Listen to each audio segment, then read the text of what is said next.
જય સંવિધાન, જય ભારત, જય ઓબીસી સમાજ.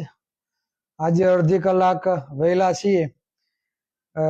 જે પણ મિત્રો લાઈવમાં આવો તો અવાજ કમ્પ્લીટ આવે છે કે નહીં તે જણાવજો, અને વધુમાં વધુ બીજા મિત્રો સુધી આપણી વાત પહોંચે તેના માટે શેર કરવા વિનંતી. આજે અમુક જે બાબતો છે તે બાબતે આપનું ધ્યાન દોરવા માગીશ કે નોકરીઓમાં જે સરકારી ભરતીઓ આવે છે અને આ સરકારી ભરતીઓમાં કઈ રીતે ઓબીસી એસસી એસટી સમાજના જે પણ ઉમેદવારો હોય તેને કઈ રીતે બાકાત કરવામાં આવે છે, અને તેના દીકરા દીકરીઓ જે ઓબીસી એસસી એસટી સમાજમાંથી આવે છે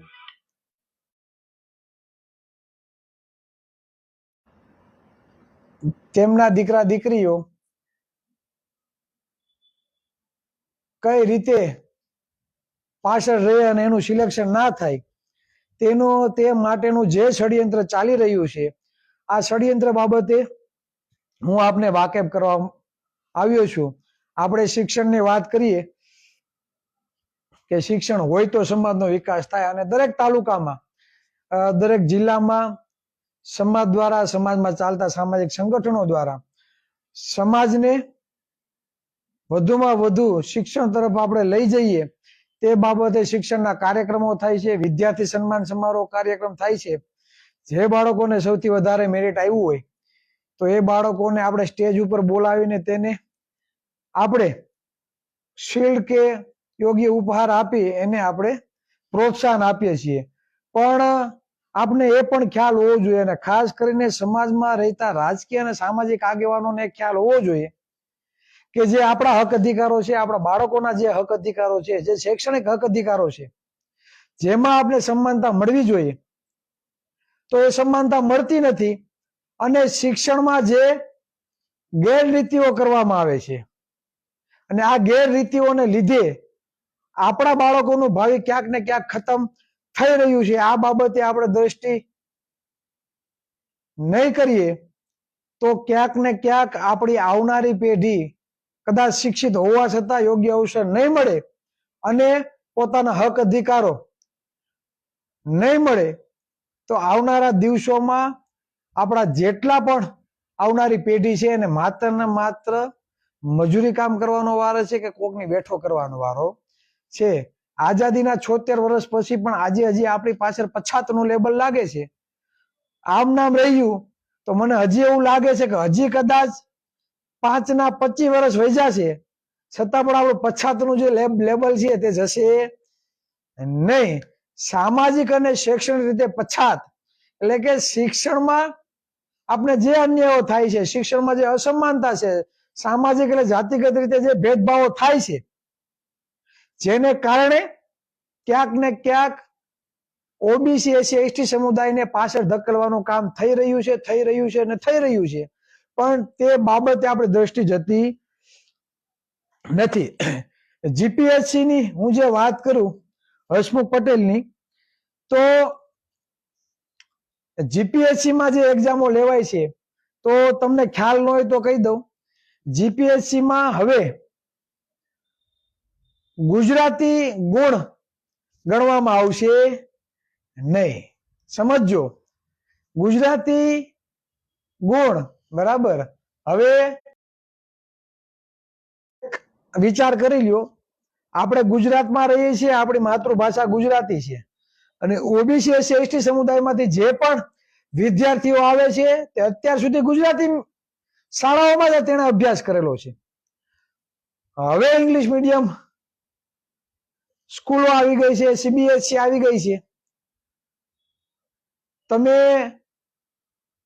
ને કદાચ ખ્યાલ નહીં હોય, ઇંગ્લિશ મીડિયમ સ્કૂલો ચાલુ થઈ આપણે ખ્યાલ પણ નહોતો, અને આપણી આર્થિક પરિસ્થિતિ પણ એટલી સારી ન હતી, જેને હિસાબે આપણા બાળકોએ માત્ર ગુજરાતી શાળામાં શિક્ષણ લીધું છે. અને જે લોકો સુખી અને સંપન્ન હતા, જે લોકો આર્થિક રીતે સદ્ધર હતા, અને જે લોકો ઉજળિયાત વર્ગમાં આવતા હતા અને સુખી સંપન્ન હતા, તેમણે પહેલેથી જ, આજે શું હું તમને કહું, ઘણા વર્ષો પહેલેથી જ પોતાના બાળકોને ઇંગ્લિશ મીડિયમમાં ભણવા બેસાડી દીધા. જ્યારે આપણા બાળકોએ માત્ર ને માત્ર આપણા જ ગામની સરકારી સ્કૂલોમાં ને જ્યાં રહેતા હોય ત્યાં ની સરકારી શાળાઓમાં અભ્યાસ કરેલો છે, જે ગુજરાતી શાળાઓ છે.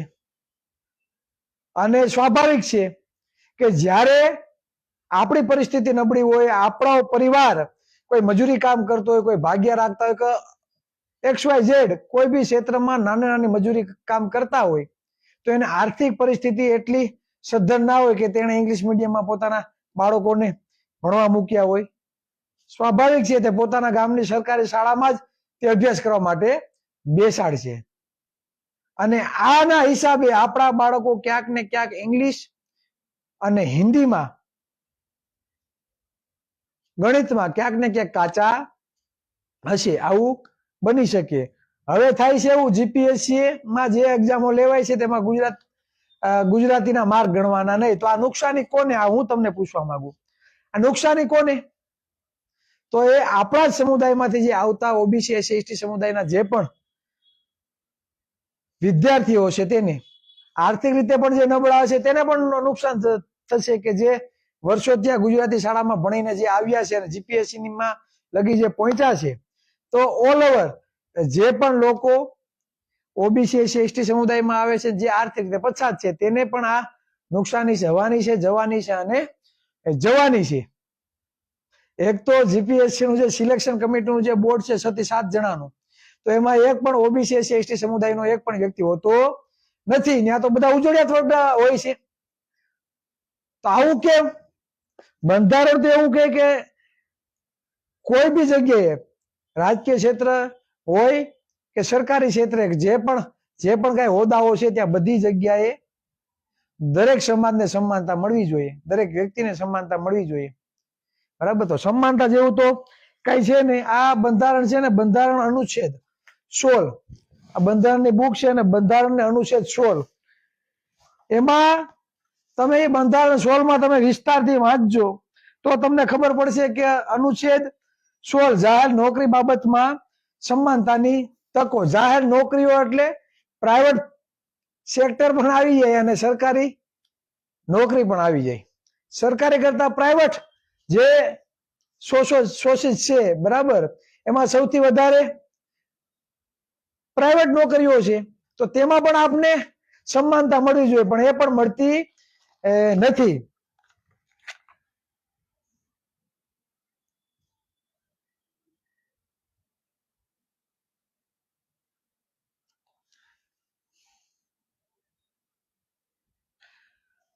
હું એક બે જે કલમો છે અનુચ્છેદ 16 ની તે વાંચું. રાજ્ય હેઠળની નોકરી અથવા કોઈ હોદ્દા ઉપર નિમણૂક અંગેની બાબતમાં તમામ નાગરિકો માટે તકની સમાનતા રહેશે. એટલે રાજ્ય હેઠળની નોકરીઓ અને રાજ્ય સરકાર હેઠળની જે પણ નોકરીઓ આવે છે, આ નોકરીઓ અને કોઈ બી હોદ્દાઓ, આ હોદ્દાઓમાં દરેકને સમાનતા મળવી જોઈએ. કોઈ નાગરિક ફક્ત ધર્મ, જાતિ, જ્ઞાતિ, કોઈ નાગરિક ફક્ત ધર્મ, જાતિ, જ્ઞાતિ, લિંગ, કુળ, જન્મસ્થાન, નિવાસ અથવા એમના કોઈ પણ કારણે રાજ્ય હેઠળની કોઈ પણ નોકરી અથવા હોદ્દા માટે અપાત્ર ગણાશે નહીં, અથવા તેમની સામે ભેદભાવ કરી શકાશે નહીં. આ મૂળભૂત બાબત છે જે બંધારણમાં લખેલી છે. છતાં બંધારણથી વિપરીત જઈ હસમુખ પટેલ, બરાબર, પોતાની ઘરની માલિકી હોય, પોતાની ઘરની ફેક્ટરી હોય, તે રીતે નિર્ણયો લે છે. આ નિર્ણયો લેવામાં એક પણ ઓબીસી એસસી એસટી સમુદાયના એક પણ ચહેરાઓને લેવામાં નથી આવતા અને પૂછવામાં પણ આવતું નથી. પોતાની રીતે મનમાની ચલાવી, બરાબર. આના ઘણા બધા મુદ્દાઓ છે, બરાબર. અનુચ્છેદ 16 માં 3, 4, 4 ક, 4 ખ, 5 અને 6, આ એટલા બધા હું પેરેગ્રાફ વાંચી તો વાર લાગશે. પણ ખાસ એ કે જાહેર નોકરીઓમાં અનુચ્છેદ 16 એવું કે જાહેર નોકરીઓમાં દરેકને સમાનતા મળવી જોઈએ. પણ સમાનતાના તમારા જે હકો છે એ આ જાતિવાદી કીડાઓ સરકારમાં બેઠા બેઠા આપણી નખોદ કાઢી રહ્યા છે. પણ તે બાબતે કોઈ અવાજ ઉઠાવતું નથી. આપણે કોઈ સમુદાયના વિરોધી નથી. આપણે આ બંધારણમાં માનીએ છીએ ને આ બંધારણના આધીન આપણે વાત કરીએ છીએ. બંધારણના આધીન આપણે વાત ન કરતા તો આ ટણપાવો તો કેદીને આપણે ભરી લીધા હોય, જેલમાં ઘાલી દીધા હોય.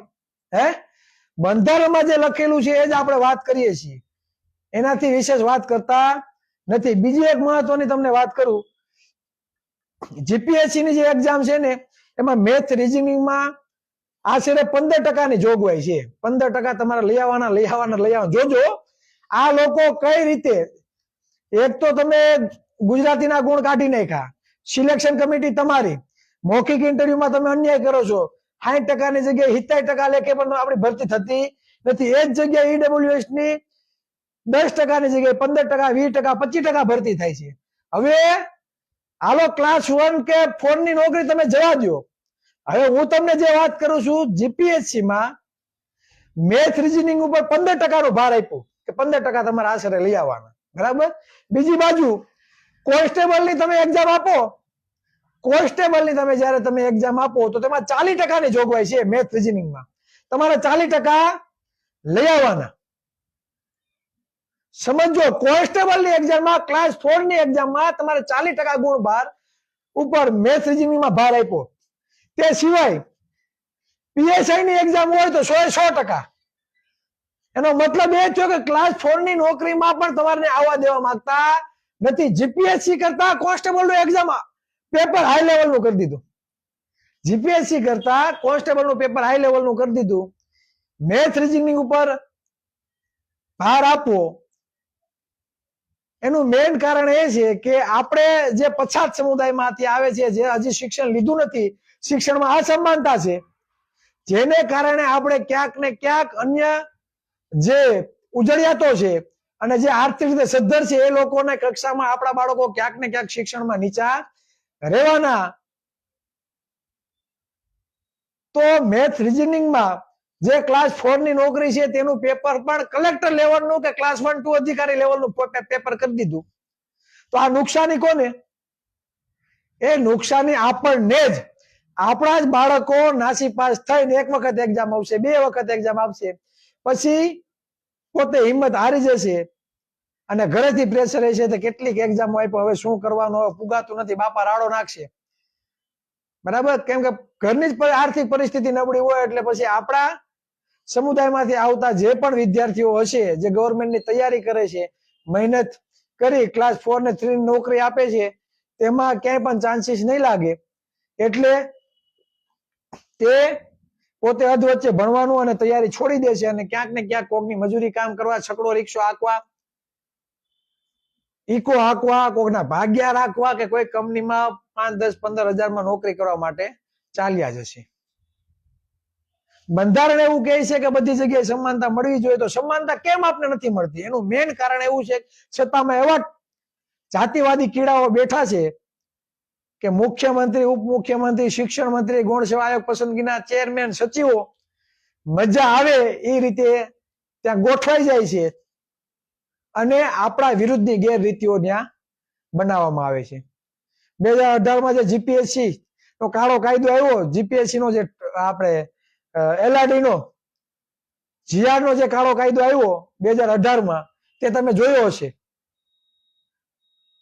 આપણા વિરુદ્ધ આવા જીઆરઓ પાસ થઈ જાય છે, છતાં આપણા નેતાઓને કોઈને ખબર નથી. જીઆર નો કાયદો જે પરિપત્ર હતો એવો હતો કે સરકારી જે નોકરીઓ હોય એમાં અનામતમાં જે બહેનોની જે ભરતી હોય, તો બહેનોની જે અનામત આપવાની હોય છે, તો બહેનોની સૌથી વધારે મેરિટ જેને આવ્યું હોય ને તો એને જનરલમાં નહીં લેવાના, એને પોતાની કેટેગરીમાં નાખી દે. સમજો, આ બહુ મહત્વનો પ્રશ્ન છે.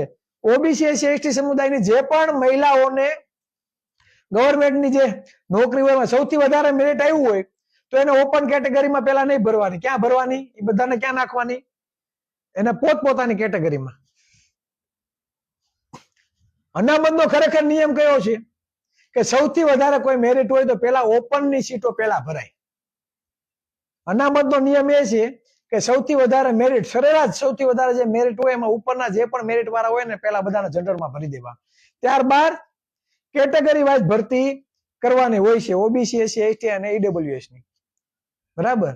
તો આ લોકોએ પરિપત્ર એવો હતો, ખાલી બહેનોમાં એને અજમાવ્યો, ભાઈઓમાં નહીં. આ લોકો આમ તણખડું મૂકે કે આપડા ટેસ્ટિંગ કર્યો, ટેસ્ટ અડાડી લાઈટ થાય કે નથી થતી. એટલે આ લોકો ટેસ્ટિંગ કરવા માટે આ જીઆરનો પરિપત્ર લાગુ કર્યો છે. એમાં એલઆરડી મહિલા કોન્સ્ટેબલની જે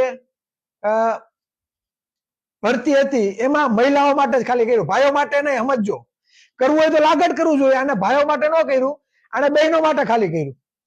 આ જીઆર લાગુ કર્યો એને લીધે કઈક 2022 ઓબીસી, એસસી, એસટી સમુદાયની જે પણ દીકરીઓ હતી એ નોકરીથી વંચિત રાખવામાં આવી હતી. એના માટે 72 દિવસ સુધી આપણી દીકરીઓએ ગાંધીનગરમાં આંદોલન કર્યું હતું. જીઆર દાખલ થયો, જીઆર બરાબર, એનું અમલીકરણ કરવામાં આવ્યું. એનાથી થયું શું?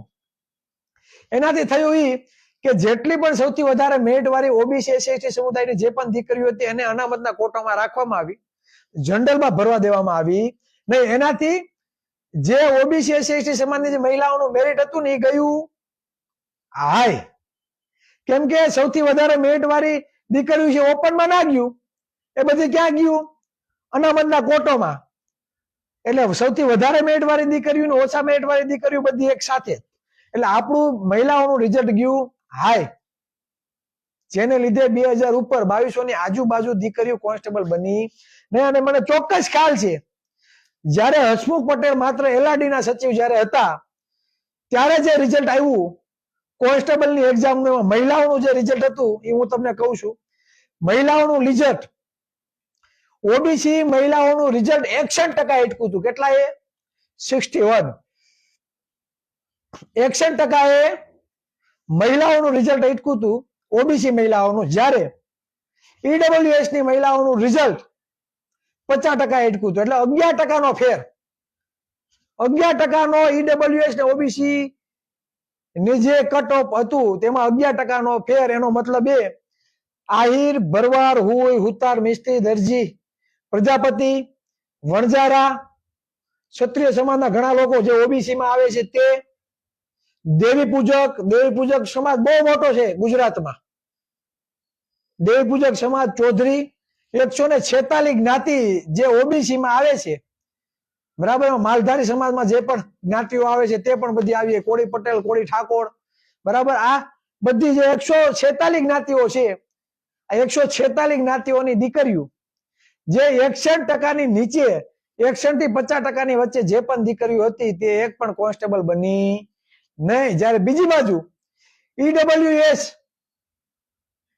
નું કટ ઓફ 50% એટકું. મતલબ એ કે ઈડબ્લ્યુએસ માં જે પણ જ્ઞાતિઓ આવે છે તે જ્ઞાતિઓ, જેમાં ખાસ કરીને પાટીદાર, વાણિયા અને બ્રાહ્મણ સમુદાય, બરાબર, આ સમાજની દીકરીઓ 50 થી 61 ની વચ્ચે જે પણ દીકરીઓ આવતી હતી બધી કોન્સ્ટેબલ બની ગઈ. આ ફેર પડ્યો. અને ત્યારે મને યાદ છે માધુપુર પાસે, બરાબર, શીલ ગામ છે માંગરોળ તાલુકાનું. આ ગામમાં જે ગવર્મેન્ટની તૈયારી કરતા હતા વિદ્યાર્થીઓ, ત્યાં હું મીટિંગ લેવા ગયો અને ત્યારે મેં આ વાત આપણા સમાજના વિદ્યાર્થીઓને કીધી હતી કે ભાઈ તમારો એલઆરડી નો સચિવ, ત્યારે કોન્સ્ટેબલની એક્ઝામની તૈયારી હતી, ચાલુ હતી અને ભરતી પણ બહાર પડી ગઈ હતી. ત્યારે મેં કહ્યું હતું કે ભાઈ એલઆરડી ના સચિવની તમને ખ્યાલ છે?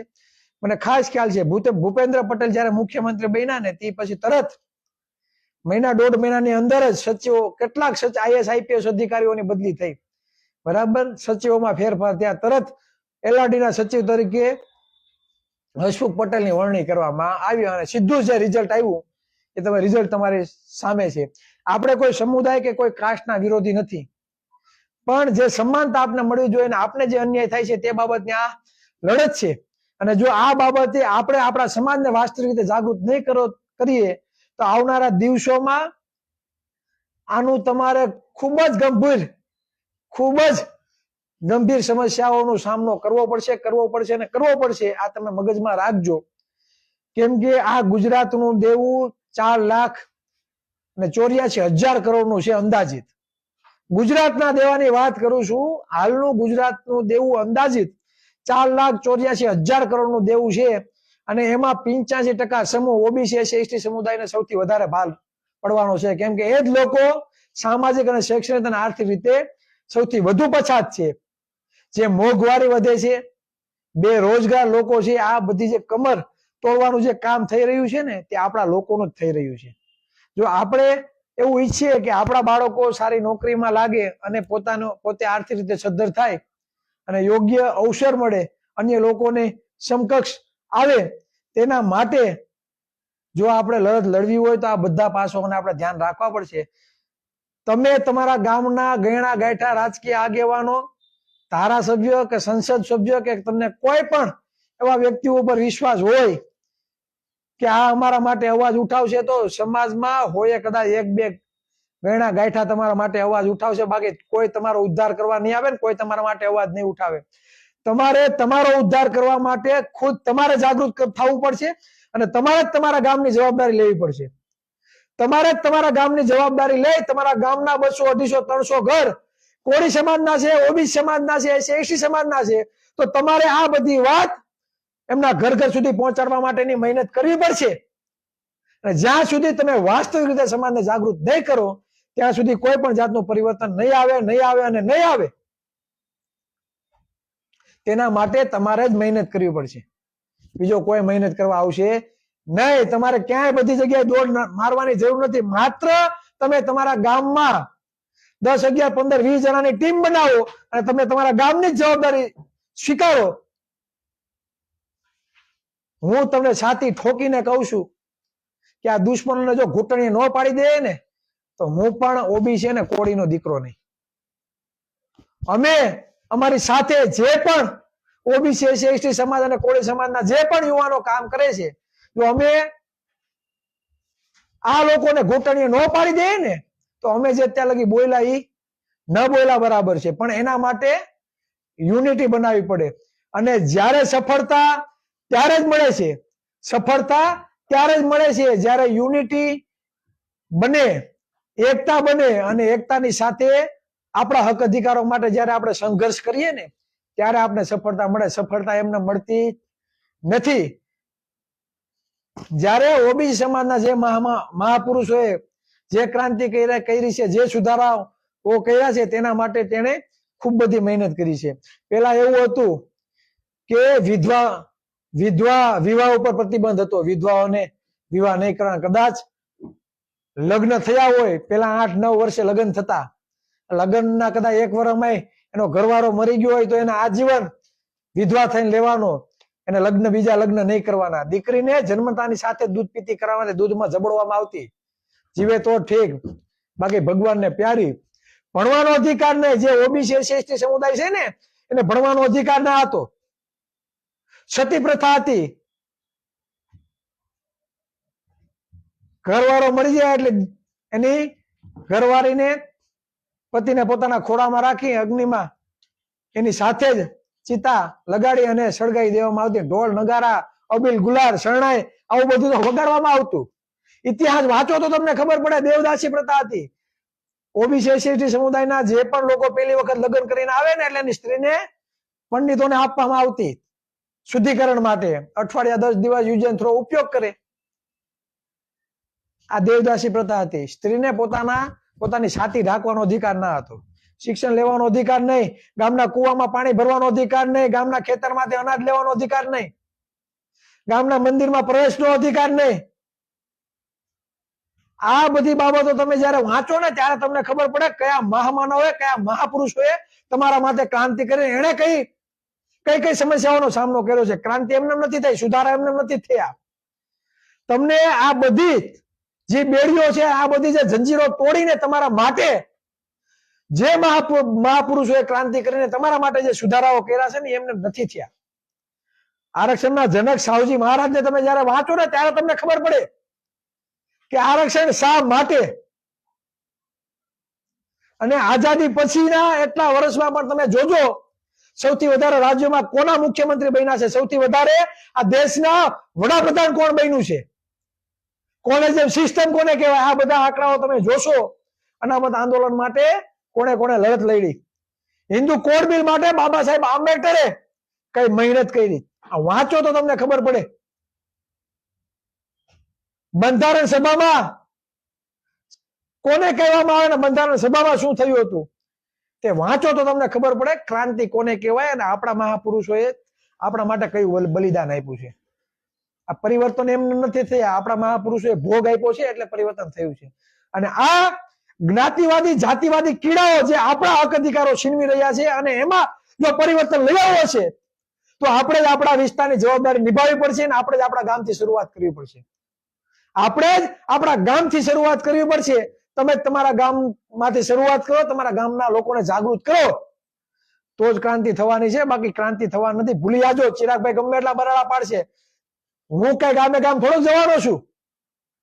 અને મારા ઉપર કદાચ કોઈ આશા રાખતો હોય ચિરાગભાઈ પરિવર્તન કરી દે તો એ ભૂલી જજો, કોઈ એક વ્યક્તિથી પરિવર્તન થવાનું નથી. તમારે તમારા વિસ્તારની, તમારા ગામની, તમારા કુટુંબની, તમારા પરિવારની, તમારા સમાજની તમારે જ ચિંતા કરવી પડશે અને એના હક અધિકારો માટે તમારે જ એ લોકોને જાગૃત કરવા પડશે. કાલ સવારે ચિરાગ ઝાલાથી બહુ તકલીફ થશે તો કદાચ મર્ડર કરી દે અને કદાચ જેલમાં નાખી દે, પછી શું કરશો? આપણી લડત વૈચારિક ક્રાંતિની છે. વૈચારિક ક્રાંતિની લડત માટે લોકોને વિચારોથી જાગૃત કરવા પડશે. વાસ્તવિકતા ઘર ઘર સુધી પહોંચાડવા માટે આપણે જ આપણા સમાજના આપણા ભાઈઓને, આપણા ભાઈબંધોને જે મજૂરી કામ કરે છે, મહેનત મજૂરી કરીને જે પરસેવો પાડે છે પોતાના બાળકોના શિક્ષણ માટે,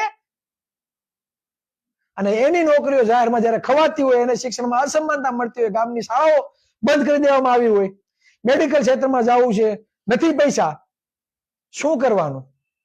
આ બધી જે બાબતો છે તેનાથી સમાજને વાસ્તવિક રીતે જાગૃત કરવા માટે આપણે જ મહેનત કરવી પડશે. જે પણ મિત્રો પોતાના ગામની જવાબદારી નિભાવવા માંગતા હોય તો પોતાના જ ગામના લોકોને તૈયાર કરો અને પોતાના ગામનું લિસ્ટ અમારા સુધી પહોંચાડો, 10-15 જણાનું, અને આપણે ક્રાંતિની શરૂઆત કરીએ. આપણે કોઈ ઉપર આધાર રાખવાની જરૂર નથી.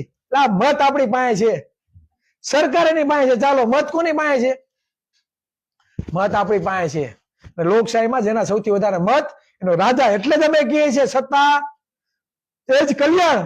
શાસક સમાજનું નિર્માણ કરવું પડે તો જ તમને હક અધિકારો મળે. બાકી LRD ના આંદોલનમાં 72 દિવસ લગી આપણી દીકરીઓએ આંદોલન કર્યું. 72 દિવસ લગી તાઢ અને તડકામાં ગાંધીનગર બેઠ્યું છે. અને હવે સમય નથી, 2027 નજીકમાં છે.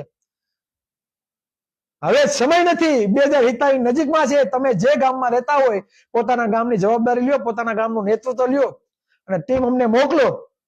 તમારા ગામના 200 ઘરને જાગૃત કરવા માટે કઈ વધારે સમય ના જોઈએ. તમે તમારી જવાબદારી નિભાવી લ્યો. 2-5 મીટિંગ કરો, ઘર ઘર સુધી જાગૃતિ કરો, ઘર ઘર સુધી પેમ્પલેટ પહોંચાડો. કેમ જાગૃત ના થાય? હું તમને દાવા સાથે કહું, આ બધી બાબતો આપણા છેવાડાના ઘર સુધી પહોંચે ને, મત માંગવા આવશે ને રાજકીય પક્ષોના આગેવાનો, એજન્ડો, તે એમ કે હાલે ભડવાઓ અહીંથી નીકળો, મત નથી. તમને મત આવે ને અમારે હું અમારા આવનારી પેઢીનું નખો જ કાઢવું છે અમારે, આવા શબ્દો કહે છે. એના માટે સમાજને જાગૃત કરવો પડશે. વધારે સમય ના રહેતા અમુક સૂચનો જે યુવા કોળી એકતા સંગઠનની જે પણ ટીમ છે, જે તાલુકાની ટીમ છે, 2 દિવસમાં તમારી કામગીરી તમારી સુધી પહોંચી જશે. બરાબર? તો તમારી કામગીરી માટે એક્ટિવ થવા 2 હાથ જોડીને વિનંતી કરું છું. થોડોક સમય પોતાના સમાજ માટે આપો, થોડોક સમય સમાજને જાગૃત કરવા માટે આપો. હું દાવા સાથે કહું છું, તમે તમારા વિસ્તારની જવાબદારી લ્યો, એક્ટિવ થાવ અને આપણે મસ્ત મજાનું એક શેડ્યુલ, એક સાયકલ, એક આયોજન બનાવ્યું છે. કોઈને પણ બહાર નહીં પડે. અઠવાડિયામાં 1 કલાક, બરાબર, 1 દિવસ તમારે તમારા સમાજ માટે કાઢવાનો છે. જો એટલું તમે કરી શકશો તો હું એમ કહું, આવનારા દિવસોમાં આ ઓબીસી SC સમાજનો જે સૂરજ છે એ સોનાનો ઉગશે. હવે વાત છે અમુક જે કોમેન્ટો છે તે વાંચવાની અને પછી મારી વાતને વિરામ આપું છું. અને 2 દિવસમાં બધી વાત જે પણ કામગીરી છે તે યુવા કોળી એકતા સંગઠનના દરેક કાર્યકર્તા સુધી પહોંચી જશે. એટલે કામગીરી માટે તૈયાર થઈ જાજો. બરાબર? બહાનાબાજી ના કરતા થોડોક સમય પોતાના સમાજ માટે આપજો. બરાબર? જો જેના કારણે આપણે સમાજમાં વૈચારિક જાગૃતિ અને જે પણ આ વ્યવસ્થા આપણા વિરોધી છે તેમાં પરિવર્તન લાવવા માટે આપણે મહેનત કરી શકીએ. ખાસ ભૂપતભાઈ, વિનુભાઈ ગોહિલ, ચિરાગભાઈ, ટીપુ સુલતાન, ટાઈગર કહેવાય છે, મહિલાઓને સાથે ઢાંકવાનો અધિકાર આપ્યો ત્યારે પેશવા બ્રાહ્મણોએ એના વિરોધ કર્યો હતો અને ટીપુ સુલતાને 800 બ્રાહ્મણોનો સર કલમ કરી નાખ્યા હતા. સરસ. પણ ઇતિહાસથી કોઈ વાકેફ નથી અને ઇતિહાસ કોઈ જાણતું નથી, અને તેને જ કારણે આજે પણ આપણે તે જ મનુવાદીઓના ગુલામો થઈને બેઠા છે, અને મનુવાદી લોકો જ આ સત્તાઓ ચલાવે છે, અને આપણા ઉપર જાતિવાદી કીડાઓની જેમ આપને બંધનમાં અને આપણા લોકોને વધુમાં વધુ પછાત રાખવાનું કામ કરી રહ્યા છે. ચૌહાણ નીતિનભાઈ, મત કોળી સમાજ પાસે છે. બલદેવ સોલંકી, જય કોળી સમાજ. ચૌહાણ પિન્ટુભાઈ નાવડા, ચિરાગભાઈ તમે બોલતા રહેજો, આવા નાલાયકો લોકો સામે તમારી સાથે કોળી સમાજ છે. આભાર પિન્ટુભાઈ. બસ જે પણ મિત્રો કોમેન્ટ કરે છે પોતાના ગામની જવાબદારી સ્વીકારો. મુકેશ સાંખડ, જય મૂળ નિવાસી. કિશોર જાદવ, જય કોળી સમાજ. કોળી શૈલેષ મકવાણા, ગુડ. ચિરાગભાઈ, ઘનશ્યામભાઈ સરવૈયા, જય કોળી સમાજ ભાઈ. જગદીશભાઈ ઠાકોર, જય સંવિધાન. જગદીશભાઈ, સાવરકુંડલામાં એક્ટિવ થાવ. અમરેલી જિલ્લામાં, બરાબર, અમરેલી જિલ્લામાં ઘણી એવી સીટો છે જેમાં સૌથી વધારે મત કોળી ઠાકોરના છે, પણ એક પણ સીટ આપતા નથી. મારા જાણ ખાતર ધારી બગસરા અને સાવરકુંડલા આ બંને સીટો એવી છે કે સૌથી વધારે મત કોળી ઠાકોરના છે, ઓબીસી ના છે, એસટી સમુદાયના છે. હજી સુધીમાં આઝાદીના 76 વર્ષ સુધી હજી આપને ટિકિટ આપી નથી. જેના મત નથી ટિકિટ લઈને ત્યાં બેસી જાય છે, બરાબર. તો આ બાબતે થોડુંક ધ્યાન આપજો, અને સાવરકુંડલા બાબતે પણ હું તમારી સાથે ચર્ચા કરી. વિક્રમ ઠાકોર નાડેચા, જય વેલનાથભાઈ. મુકેશભાઈ મકવાણા, નોકરી માટે 12 પાસ બંધ કર્યું. 12 પાસ બંધ કરી દીધું અને ગ્રેજ્યુએશન માંગ્યું. બાલુભાઈ ચુડાસમા, સાચી વાત.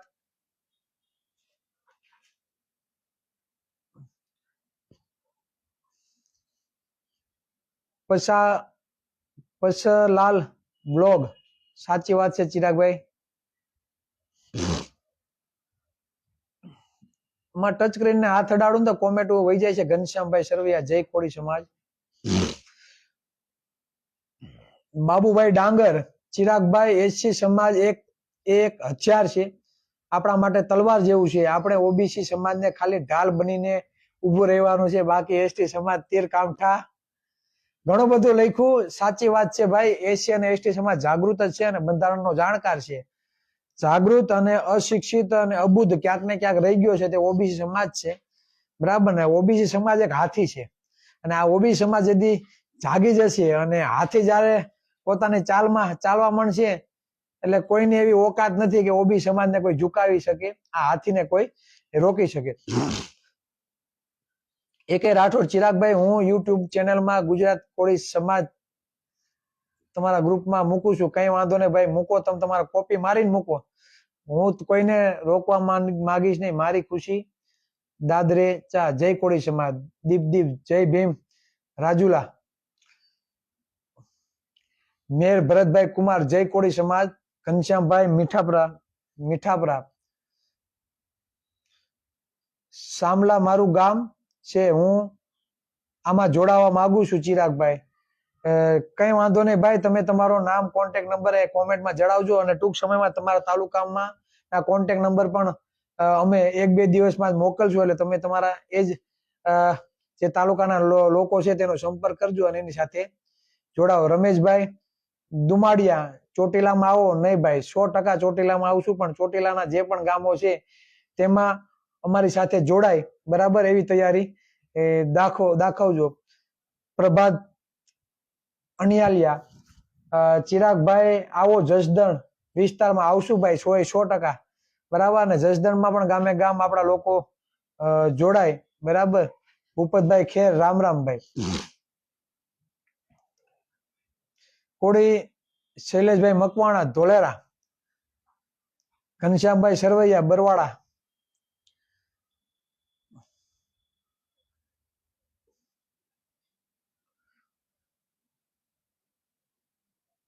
જયંતિ ગોરેજિયા, જય કોળી સમાજ ભાઈ. ઘણી બધી કોમેન્ટો મિત્રોએ આમાં કરી દીધી છે, બરાબર. બધાની વાંચવાનો સમય નહીં મળે. હંસાબેન કે બારૈયા, વેરી ગુડ. અમારા માવતર છે, અમારા કાંતિભાઈ બારૈયાના ધર્મપત્ની છે, અને કાંતિભાઈ પણ બહુ એક્ટિવ છે. જય કોળી સમાજ. જે પણ મિત્રો લાઈવમાં દરરોજ આવે છે તે બધાને ખરેખર સલામ છે. આજે પણ ઘણા મિત્રો લાઈવ નિહાળે છે, તો અમારી જે પણ વાત છે આપણા સમાજના લોકો સુધી પહોંચે, બહુજન સમાજના લોકો સુધી પહોંચે, તે ખૂબ જ જરૂરી છે. સોશિયલ મીડિયા જ એક એવું માધ્યમ છે કે આપણી વાત આપણે ઘર ઘર સુધી પહોંચાડી શકીએ. આવનારા દિવસોમાં હસમુખ પટેલ, બરાબર, એના વિરુદ્ધ ઘણા બધા લોકોએ આક્ષેપો કરેલા છે. રબારી સમાજમાંથી કરેલા છે, ઠાકોર સમાજમાંથી કરેલા છે, ચૌધરી સમાજમાંથી કરેલા છે, ઓબીસી સમાજના ઘણા બધા ચહેરાઓ, ઘણા બધા આગેવાનો છે, બરાબર. ને એસસી એસટી સમાજના લોકોએ પણ જે હસમુખ પટેલ દ્વારા જે જીપીએસસી માં જ્ઞાતિવાદ થાય છે, જે સરકારી નોકરીઓમાં જે અડચણરૂપ ઓબીસી એસસી એસટી સમાજને બને છે, તે બાબતે બધા અવાજ ઉઠાવી રહ્યા છે. અને તો હું તમને પણ કહું છું કે બંધારણ આપણે બોલવાની સ્વતંત્રતા આપે છે. અન્યાય સામે અવાજ ઉઠાવવો એ આપણો અધિકાર છે. અનુચ્છેદ 19 વાણી સ્વાતંત્ર્ય વગેરે સંબંધિત અમુક હકોનું રક્ષણ, બરાબર, જેમાં સર્વ નાગરિકોને અનુચ્છેદ 19(1) વાણી અને અભિવ્યક્તિનું સ્વાતંત્ર્યનો અધિકાર.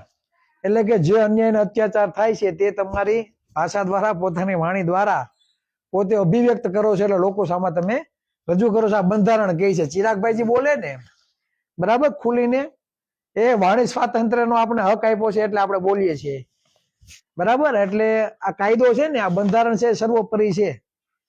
આઈએસ હોય, આઈપીએસ અધિકારી હોય, કે કોઈ બી ગવર્મેન્ટ કર્મચારી હોય, કે કોઈ બી રાજકીય નેતાઓ હોય,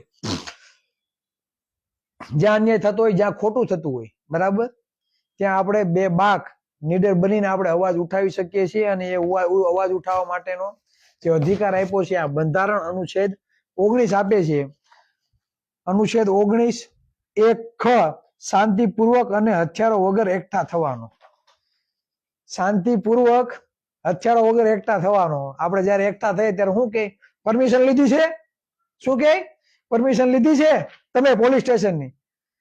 શાંતિપૂર્ણ રીતે ભેગા થવા માટે, હથિયાર વગર ભેગા થવા માટે કોઈ પણની પરમિશન જરૂર નથી, બરાબર. પણ તમને ખ્યાલ હોવું જોઈએ. તમને ખ્યાલ ન હોય એટલે ઓલા પોલીસ વાળા આવે ડોન ને સિંઘમ બનીને, શું કે તમે પરમિશન લીધી છે ભેગું થવાની?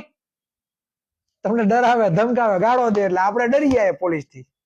પણ નહીં, તમને જ્યાં ખોટું થતું હોય તેના માટે શાંતિપૂર્વક રીતે હથિયાર વગર તમે ભેગા થઈ શકો છો. આ આપને અધિકાર કોણ આપે છે? આપણા દેશનું બંધારણ આપને અધિકાર આપે છે.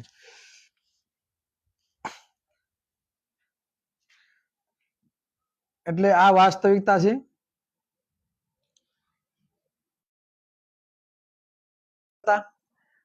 હું તમને કહેવા માંગુ કે જો અહીંયા મારી વાતથી તમને કાંઈ પણ એમ લાગતું હોય કે ખરેખર ચિરાગભાઈ કોણીએ ગોળ તો ચોપડતા જ નથી, તમને એમ લાગે કે ચિરાગભાઈ કોણીએ ગોળ ચોપડે છે, તો મારે વિડીયો ક્યાંય આગળ શેર કરવાની જરૂર નથી. અને તમને એમ લાગે કે નહીં, ખરેખર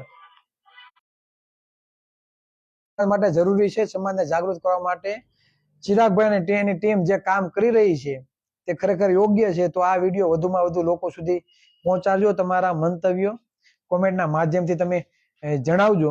આપણે કાલે 9 વાગે, બરાબર, ફરી પાછા આપણે મળીશું. આજે દિવાસાનું જાગરણ છે, તો હું જ્યાં બેઠો છું ત્યાં બેનોએ સત્સંગ રાખ્યું છે 9:15 9:30 વાગે. એટલે આજે હું વેલો લાઈવ આવ્યો છું. અને હું આશા રાખું બને ત્યાં સુધી મારા ફેસબુક વોલ ઉપર હું મૂકીશ કે હું કેટલા વાગે લાઈવ થઈશ, તો લોકોને ખ્યાલ આવે અને વધુમાં વધુ લોકો આપણી સાથે જોડાય તેવો પ્રયત્ન કરીએ. એટલે છેલ્લે ક્રાંતિ કરવા માટે ક્રાંતિકારી વિચારોની જરૂર પડે. માઇક આંગલાઓનું કામ નથી ક્રાંતિ કરવાનું. ઘણા મિત્રોના મને ફોન આ ચિરાગભાઈ મુંજાતા ને એવો, અમે ભલે ગામડે છીએ પણ જ્યારે જરૂર પડે ત્યારે અમને કહેજો, અમે આવી જશું. પણ તમે ચિંતા ના કરતા, ઓરિજિનલ કોળી ઓબીસી નું લોહીશું, બરાબર. અને આયા આવવું સામે એટલે બહુ અઘરી વસ્તુ છે. અને એટલું તો લોહી આપણામાં છે, આપણે સમ્રાટ અશોકને વાંચ્યા છીએ ભાઈ. સમ્રાટ અશોકના વંશજો છે જેને અખંડ ભારત ઉપર રાજ કર્યું. અને સમ્રાટ અશોકનું જયારે રાજ હતું ને ત્યારે દુશ્મનો ડરતા. અખંડ ભારતમાં દુશ્મનોને આવવું હોય, દુશ્મનોને હુમલો કરવો હોય ને તો 100 વખત વિચાર કરતા. અને આપણે એના વંશજો છીએ. એટલે કદાચ 10-15 આવે એમાં 5 ના ઢીમ નો ઢાળી દઈએ, 5 ને તો લેતા ન જાય તો પૂરું થઈ ગયું ને. એટલે એમાં કઈ ચિંતા કરવાની જરૂર નથી. ચિરાગ ઝાલા વનમેર એકલા જ હોઈએ, બરાબર. અને હુમલો કરવા વાળા છે ને ભાઈ, ટોળામાં આવવું પડે. અને અમે ઈ લોહી છીએ કે કદાચ ગમે એવું ટોળું હોય 5-10 ને ન પાડી દઈએ તો પૂરું થઈ ગયું. એટલે એમાં કઈ ચિંતા કરવાની જરૂર નથી. મારા પરિવારને, મારા મા બાપને, મારા કુટુંબને એને ખબર છે, બરાબર, કે અહીંયા આવવા માટે 100 વખત વિચાર કરવો પડે, બરાબર. અને આવે તો ખાલી હાથે કોઈ જશે નહીં. અને મોત, હીરાભાઈ સોલંકીએ કીધું ને, મોત આવે ને તો શેઠની પાયચમ ના થાય. એટલે મોત તમારા ભાગમાં લખ્યું હોય ને તો એ કઈ નક્કી ન હોય. તો આ બેઠો હોય ખુરશીમાં લાવ્યો હોય ને એટેક આવી જાય. એટલે જીવવું તો ખુમારીથી જીવવું, મર્દાનગીથી જીવવું. માય કાંગલા થી નહીં. ડર નામનું ફોલ્ડર આજે નથી રાખતા ને કાલે પણ નથી લાગતા, બરાબર. એટલે એ બાબતે બિંદાસ રહ્યો, એમાં કઈ મૂંઝાવાનું જ નથી. સાથી ઠોકીને લડવાનું છે. કેમ કે ઘણા બધા મિત્રોના ફોન આવે, ચિરાગભાઈ ધ્યાન રાખજો, બરાબર. ધ્યાન સામેવાળાને રાખવાનું છે, આપણે નહીં. કોને રાખવાનું છે? ધ્યાન સામેવાળાને રાખવાનું છે. ને આપણે કઈ 2 નંબરના ધંધા કરતા નથી અને કરોડોની મિલકત નથી, બરાબર ને. ખોટું મા બાપે શીખવાડ્યું નથી. મા બાપના સારા ગુણ છે. એટલે એક પણ વસ્તુ ગેરબંધારણીય 2 નંબરના ધંધા આપણે કરતા નથી. એટલે છાતી ઠોકીને આ કોલર ઊંચો રાખીને આપણે અવાજ ઉઠાવીએ છીએ. એટલે જે પણ મિત્રો મારી ચિંતા કરે છે તે બધાને હું દિલથી આભાર વ્યક્ત કરું છું. ચિંતા ના કરશું, લડશું સાથે રહીને. બસ તમે તમારા ગામની જવાબદારી સ્વીકારો અને આગામી દિવસોમાં જે પણ આપણે કાર્યક્રમો આપવાના થાય આપણે સાથે મળીને આપશું. અને જે પણ મિત્રો યુવા કુળ એકતા સંગઠનમાં જોડાવા માંગતા હોય તો ટૂંક સમયમાં તમારા તાલુકાનું લિસ્ટ તમને આપવામાં આવશે. જેને જોડાવવું હોય તેના નંબર કોન્ટેક્ટ કરજો. અને આઈડી પ્રૂફ આપણે બનાવવા માંગીએ છીએ સંગઠનનું, આઈડી પ્રૂફ આપણે જે સંગઠનનું બનાવવા માંગીએ છીએ ટૂંક સમયમાં તેનો નમૂનો પણ આવશે. એની આપણે જે પણ કિંમત હશે તે આપણે મૂકશું. અને જેના કારણે આપણે થોડોક સંગઠનમાં પણ આર્થિક રીતે થોડોક સપોર્ટ મળે તે બાબતે પણ આપણે વિચારશું કે આગામી દિવસોમાં આપણે પેમ્પલેટ ને બધું છપાવવાનું થશે, પ્રવાસ કરવાનો થશે. આ બધી બાબતોને ધ્યાનમાં રાખી ભંડોળ ભેગું કરવું તે પણ ખૂબ જ જરૂરી છે. બસ વધારે વાત નહીં કહેતા. જે પણ મિત્રોએ એટલા સમય સુધી લાઈવ નિહાળ્યું છે તે બદલ તેમનો દિલથી આભાર. અને કાલે પાછા ફરી આપણે મળીશું. જય સંવિધાન, જય ભારત.